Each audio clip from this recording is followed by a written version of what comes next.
spirit for the Lord, I can't turn down. Talking too much, bruh, it's time for you to learn now. So what they hearing, get offended, get now. Leviticus 13 and verse 29. Let me ask you something. Why do you put, I'm gonna ask you, why do you put yellow in your hair? Or why do you change the color of your hair? It's style, right? It's style. Guess what? Do you know that the style you're following is after the same people who oppressed us? Because do black people naturally have blonde hair? Bring it out. Do black people naturally have blonde hair, Martha? No, we don't. Right. Who has blonde hair, sis? What people have blonde hair? Bring it out. White people, yes, white people. But guess what? Our sisters, we change the color of our hair. We like to think it's style, but really, Proverbs 3:31, and then we're going to go to Leviticus 13. Really, in our mind, we envy, in the back of our mind, we envy the other nations, sis. We envy the white women. Our sisters envy the white women. They want to be the white women. That's why a lot of sisters, you didn't do it, and all places don't do it, but they like to change, they make their skin lighter. They don't understand that black is beautiful, sis. And I'm going to show you that. They don't understand that black is beautiful, sis. You probably was never taught that. Has anybody told you that black is beautiful? No. Someone told you? Okay, all praises. Guess what? The Bible say it too. But guess what? Has anybody told you that your natural hair is beauty as well? Right. Someone told you that? But guess what? It's not natural when you put yellow in your hair. It's not natural. When you start to change the texture of your hair or change the color of your hair, guess what? You're envying our oppressors. Right. You're envying the people who put us enslaved and destroyed us and think you're nothing. Right? I'm going to let you listen to this. Read that. Proverbs chapter 3, verse 31. Envy thou not the oppressor, and choose none of his ways. So the Bible said, Martha, we're not supposed to envy our oppressors. Our oppressors are the ones that put us on slave ships. You know about slave ships? You know about us being sold, our families getting split up, us working in the cotton fields? Guess what? Those people, those are our oppressors. Guess what? They are still our oppressors. That hasn't changed. So the people who put us into slavery in the 1600s, those are still our same oppressors. The Bible's telling us not to envy them, not to follow their ways. So if they want to have blonde hair, God said, don't put blonde in your hair, sis. Right. Leviticus 13 and 29. Don't put blonde in your hair. Don't follow the ways. Don't dress like them. Right. Don't keep Christmas. Don't keep Thanksgiving. Don't keep Easter. That's all their ways. God gave us high holy days. God gave us a way to look. God gave us laws and commandments that we should follow. But when we go outside of that, sis, we start to envy them. And guess what? We get destroyed, sis. I'm showing you right now. Martha, watch. I'm going to show you about yellow hair. God don't like that, sis. Read that. Leviticus chapter 13, verse 29. If a man or woman have a plague upon the head or the beard, then the priest shall see the plague. And behold, if it be in sight deeper than the skin, and there be in it a yellow thin hair. What color? Yellow thin hair. The Bible called yellow thin hair a plague, a disease, something that's not good that God don't like, right? So the Bible said if they see a yellow thin hair, then the priest shall pronounce him unclean. So God's saying that's an unclean thing. We don't understand that blonde hair is leprosy. You know what leprosy is? Bring it out. Leprosy is something that lacks its color or pigmentation. The white man, the white woman, they're leprous people. They don't have pigmentation. That's why in the sun, you know that white people, they get sunburnt when they're in the sun. Do you get sunburnt? No, why? Because we were built to be in the sun.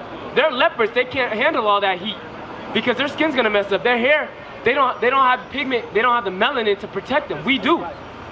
We're better. Guess what, sis? You're better than the white woman and the white man. You're better. You're not below them, sis. You're better than them, right? But guess what? If you're better than someone, you shouldn't drop your standards to be like them, sis. Right. You shouldn't have yellow hair in your hair. You got to remove that out your hair. You hear what I'm saying, sis? Your hair is beautiful. Watch, I'm gonna show you. Give me Jeremiah 1:5. I mean, Song of Solomon 1:5, and then Wisdom of Solomon 13:3. Right, your forefathers and your had woolly hair like me and you, and it was beautiful. They loved themselves. They weren't trying to put their hair blonde. Okay, you see what I'm saying? But a lot of our sisters, they change their color blonde, red, blue, green, because they don't love themselves. When you have to change the way you look, sis, it's because you don't love yourself. But it's okay, Martha. We're going to show you in the Bible how our people felt about it, so we can have self-esteem. We can feel better about ourselves. We can love ourselves again. Read. Song of Solomon, chapter 1, verse 5. I am black. What do you say? I am black. Sis, what, are you black? Your skin is black, right? Read. But comely. He's what? But comely. What does comely mean, sis? Huh? Humble? Okay, it means beautiful. So Solomon is calling himself black and beautiful. That's in the Bible, sis.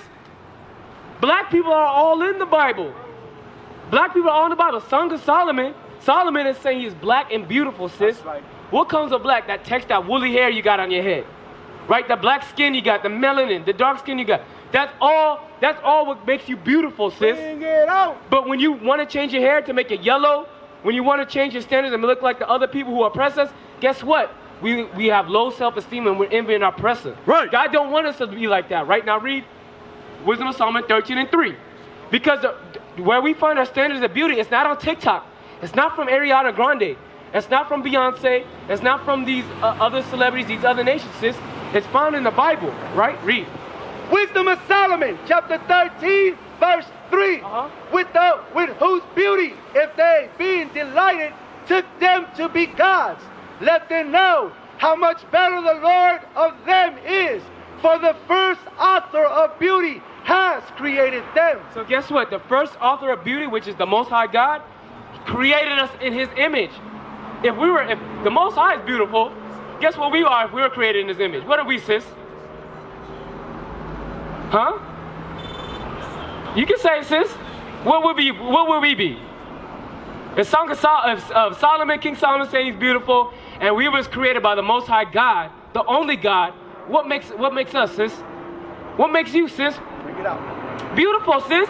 You got to be proud. You got to be proud to say that. Right. But that's when you're keeping God's laws and commandments. It's not when you're changing the way you look, sis, to try to look like this guy. Right? Read it again. Verse 3. With whose beauty, if they being delighted, took them to be gods, let them know how much better the Lord of them is. So guess what? We are better than the other nations, sis. You don't need to change the way you look. You're beautiful the way that God made you, but when you change your hair, that's when you're going off, sis. Right. So we don't want you to we want you to get rid of the yellow out of your hair. You got natural, beautiful hair. It says at the bottom. Keep reading. For the first author of beauty has created them. So guess what? The Most High God, the author of beauty, created us. Meaning He created us beautiful. We don't have to change the way we look, sis. That's right. We don't have to follow Ariana Grande, okay? You follow what I'm saying, Martha? We got to change the way we look, okay? I mean, we can't change the way we look. We got to keep our natural color of our hair. Our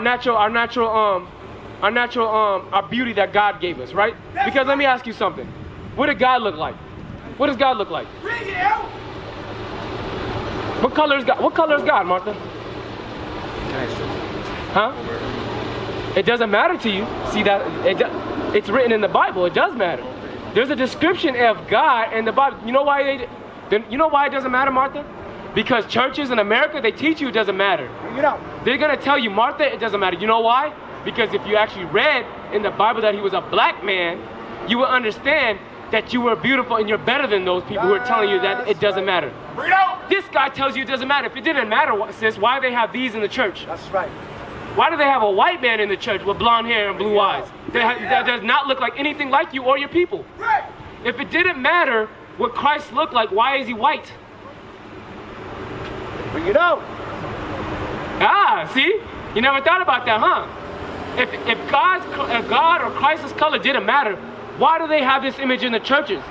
Why do they tell you that He's white and God is white and the angels are white? It's because they want you to serve them and bow down to them and let you know and submit unto them. But guess what, sis? You're better than greater than them, right? I'm going to show you something. Daniel 7:9. Daniel chapter 7, verse 9. I beheld till the thrones were cast down, and the Ancient of Days did sit. So the Ancient of Days is talking about God. He has no beginning. He has no end of days. It's talking about God. Okay, Martha? You understand? Read. Whose garment was white as snow. So guess what? God is not a puff of smoke. In order to have a garment on, you have to have what? In order to put clothes on yourself, what do you have to have? What do you have to put clothes on yourself? A body, right? In order to put pants or a skirt on, you have to have a waist. You have to have legs to put your legs through it, right? You have to. In order to put a shirt on, you got to put your arms through the shirt. You have to have a body, right? So right here it's saying the Ancient of Days, which is the Most High God, He has a garment on, right? Read. And the hair of His head. No. Not only does He have a body, but God has hair on His head. He's not a puff of smoke, Martha. God has a body, right? Read. like the pure wool. Like the what? Pure wool. What's the texture of your hair, sis? What's the texture of your natural hair? What texture is it? You don't know? You know what a sheep is? What type of, it's woolly, right? Wool comes from sheep. Don't you have the same type of texture hair as a sheep? So guess what? What type of hair did God have? Like the pure wool. So the hair that sat on top of God's head was woolly. Right. Like yours, Martha. Guess what that's telling you? What people have woolly hair? Does white people have woolly hair? Bring it out. What type of hair? They got straight hair, right? So who has woolly hair? Us, sis. So how's the Bible describing God? What color is he, black or white? He's black, sis. He's black. So guess what? I'm showing you in the Bible that the Bible said he's the author of beauty. So guess what? If he's the author of beauty, what is he going to make his people look like? Huh? Beautiful in what color? Black. Right. He's not going to make them looking like this. This is a lie, sis. Right? Give me Revelations 1:14. Because Christ was God's son, right? What did he look like? So this is Christ? So God is black, but Jesus is white. They're the same person. Okay, we're going to correct that, right? But I'm going to show you what Christ looked like. Revelation 1:1. Revelation chapter 1 verse 1. The revelation of Jesus Christ. So look at this sister right here. Look at this sister right here. She got woolly hair. She got God's hair on her head. She doesn't have stringy hair. That's not God's hair. She got woolly hair. That's how God's hair looked like, just like yours. That's woolly hair. That's a perfect example right there with God's hair. Woolly hair. Right? But look, let's read about Christ. Which God gave unto him to show unto 14. his servants, verse 14.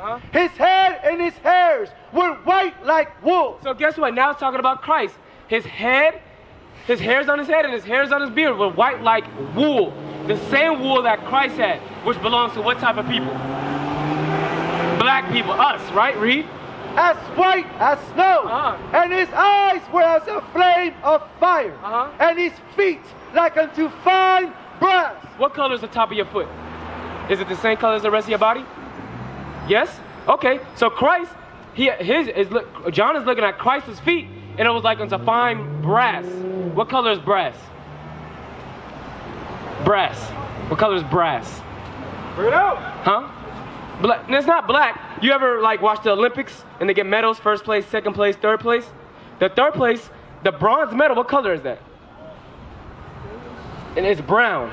It's brown. It's a shade of brown, right? So it's saying Christ's feet were brown, meaning the rest of his body was brown too. You're not gonna have green feet and brown skin, right? You see anybody with green feet and brown skin? No. Christ's feet was brown and the rest of the body was brown. Keep reading.